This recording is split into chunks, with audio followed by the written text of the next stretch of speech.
রিক্সাওয়ালা নির্বাচন করে আওয়ামী লীগ পাস করবে। একজন যদি হাল ধরতে পারে হাসিনা এই পাস, এক ডলার দেখতো না এই অবস্থা দেশে। আওয়ামী লীগ যদি নির্বাচন করতে পারে ইন্ডিয়া বলিয়া, ভারতে বলে যদি নির্বাচন করে তো শেখ হাসিনা পাস করবো। ভারতে বলে যদি রিক্সাওয়ালা 300 ক্যান্ডিডেট দেয় তো পাস করবো। আগে সরকার যেখানে হচ্ছে গিয়ে আওয়ামী লীগ চলে যাওয়ার পরেও আপনি এত রকম এত কাহিনী আপনারা করলেন, আওয়ামী লীগের লোকজন এখন সব হচ্ছে কারাগারে, যেখানে পাচ্ছেন ধরে ফেলছেন, যেখানে পাচ্ছেন যা মন চায় তাই করছেন। তো আপনারা কিভাবে এত শিওরলি বলেন যে শেখ হাসিনা এই কাজগুলি করেছে? আর ফ্যাসিস্ট যদি হবে তাহলে তো সবাইকে ধরে ফেলার কথা।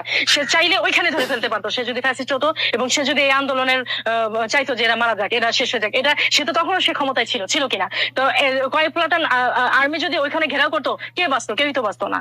আপনি আমার এই যুক্তিটা খণ্ডন করে দেন। সে তখনও ওই এই দেশের প্রাইম মিনিস্টার ছিলেন এবং স্টিল নাও সে বাংলাদেশে ছিলেন। কথা তো তখন কেউ শুনে না।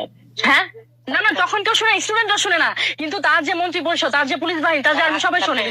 না তাহলে শুনে নাই। আপনি নিজেই বলছেন যে সে অর্ডার দিয়েছে তাদের মারতে, আপনি নিজে আবার এখন বলছেন যে শুনে নাই, তাহলে এটা কিভাবে হলো?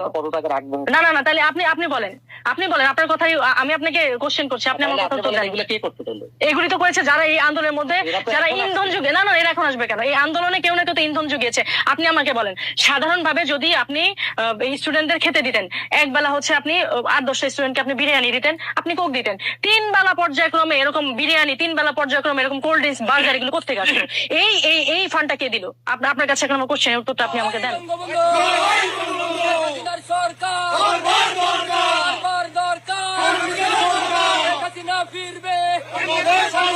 বাংলাদেশ আসবে, হাসিনার সরকার বারবার দরকার,